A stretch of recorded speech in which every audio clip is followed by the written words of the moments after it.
discriminated against or picked on because they were black or they was the only black person in the school. I've always heard that side of the story, but I never thought about it from the other side or from the other perspective. An actual white person growing up in the hood and they're like, there's only maybe one or two of them.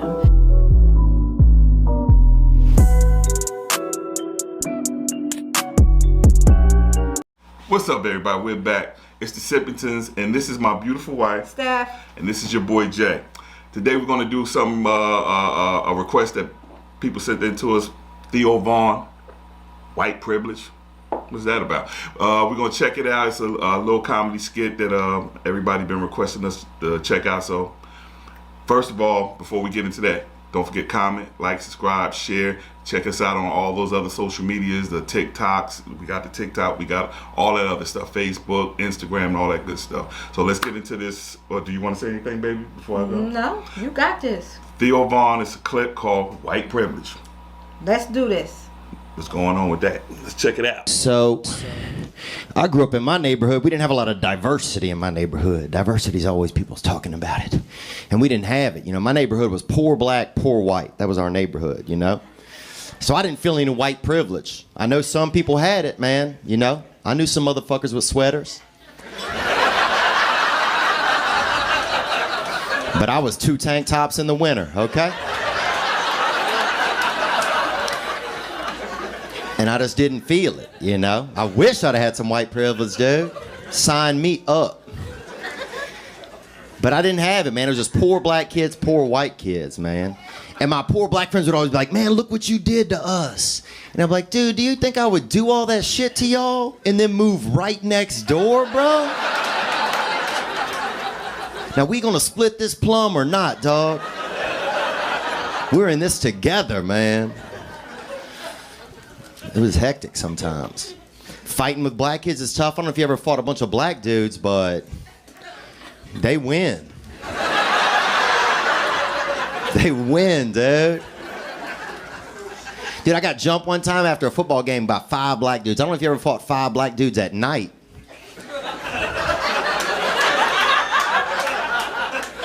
Just imagine you're fighting 5 black dudes, right? Now close your eyes. Now how many black dudes are you fighting? As many as your imagination can hold.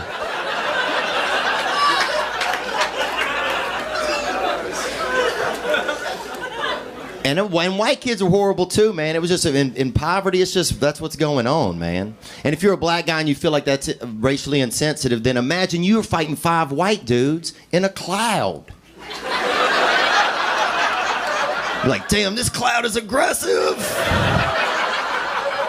and accurate. What do you think, baby? We got a little smile from it. I thought it was hilarious to me. I thought that little skit was pretty cool. Yeah, I thought it was funny. Yeah. Yeah, it got some chuckles out of me. When he said fighting 5 black dudes in the dark, and he said, just try to imagine how many like hitting you, and you say, well, whatever your imagination says, I guess, you know, it's a little when dark. When Jay comes in the room at night in the dark, I can't see. I say, are you in here? Smile. Open your eyes or something. And she's like, oh, there you go. Yeah. She got jokes, but I found it wasn't offensive to me. It was funny. Well, that's the problem. We all gotta laugh now. I can see the funny in that joke. You got people now, comedians can't really. They got them like with a muzzle over their mouth nowadays. They can't crack the jokes that they used to now because everybody's sensitive and get offended easy. I'm not offended at all. That's hilarious. You're canceled. They cancel culture. As soon as you say something, as soon as you don't agree with something, you're canceled. You're insensitive. You're not down with the plight. You're not down with the fight. You know, if you don't agree with this, or if you just can't disagree with anyone. And sometimes freedom of speech ain't really free.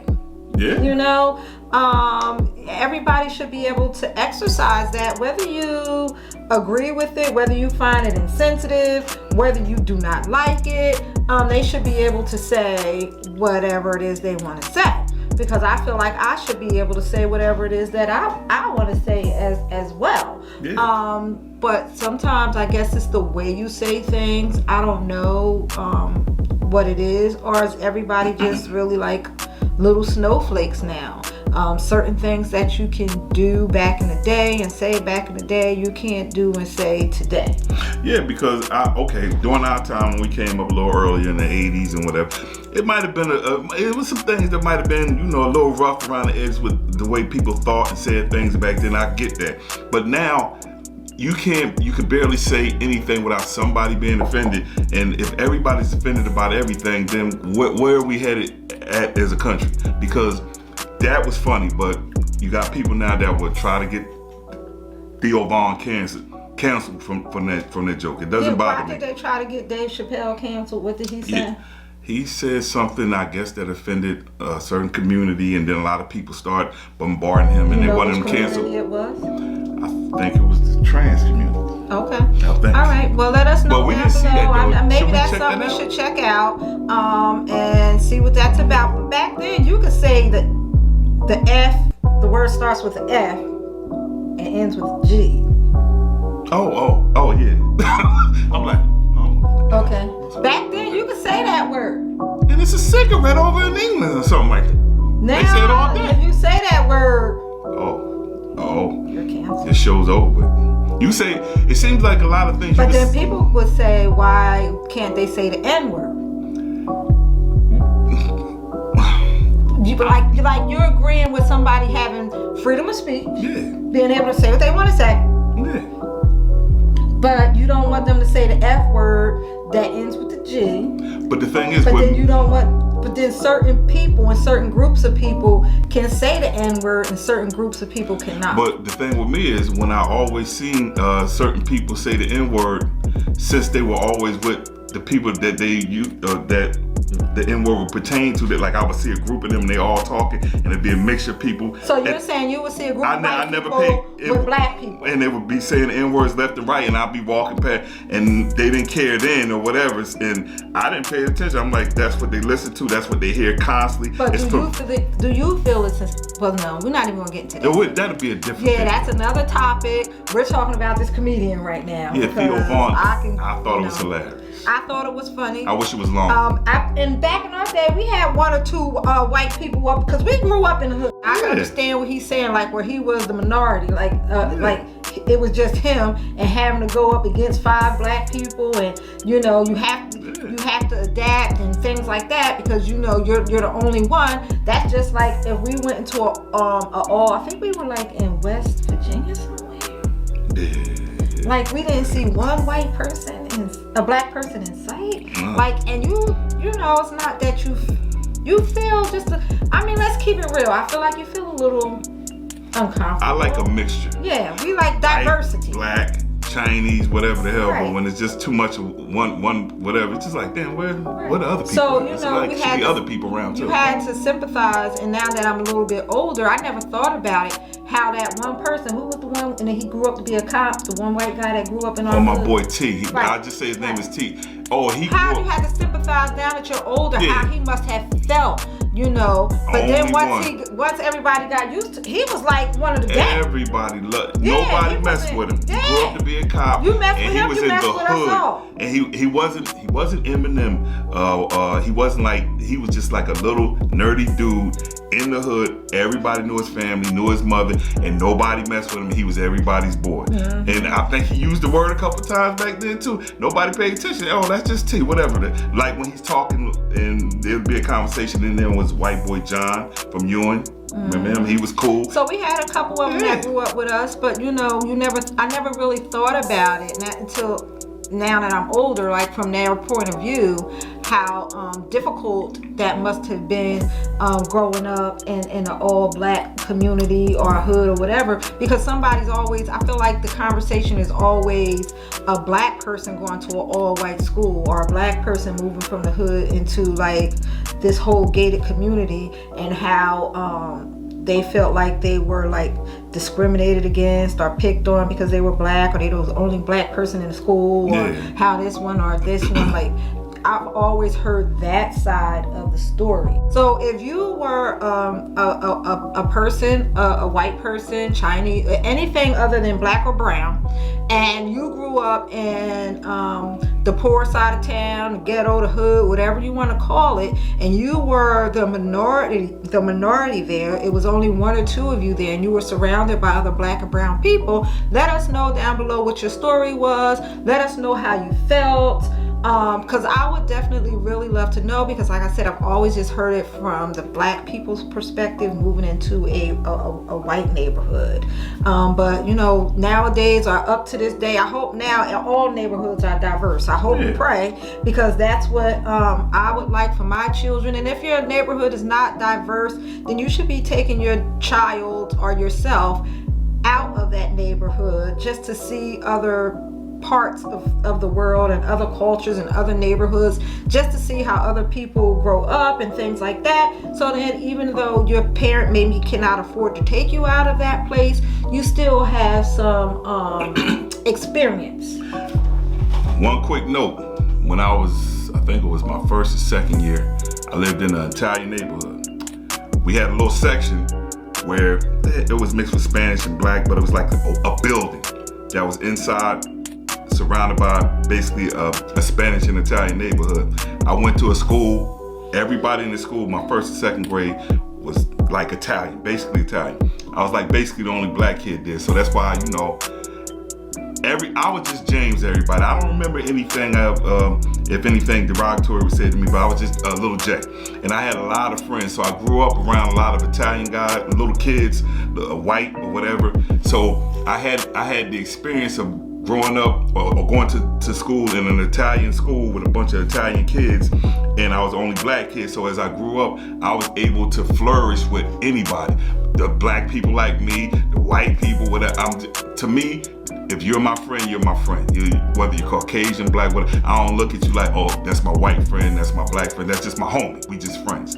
So a lot of kids need an experience like that. They don't have to go to a school full of white kids, whatever, but just experience things, maybe pre-college, because that's when they finally do experience it in college. But sometimes, like my wife said, maybe you need to try to get your kid in a YMCA, some Boy Scouts, something with a bunch of people, so you know they won't be so sheltered. Take them out, take them out of the neighborhood, take them on vacation, or just take them for a day trip somewhere where there are other people that don't just look like you. And that could be anybody. That could be if you're in an all-white community, if you're in an all-Italian community, if you're in an all-Asian community. You need to take your child or even yourself out of those communities just to see other things, so you can educate yourself. You could be more diverse, and like my husband said, you can flourish and you can hang out and be amongst anyone and feel comfortable and you know, able to talk to everyone without feeling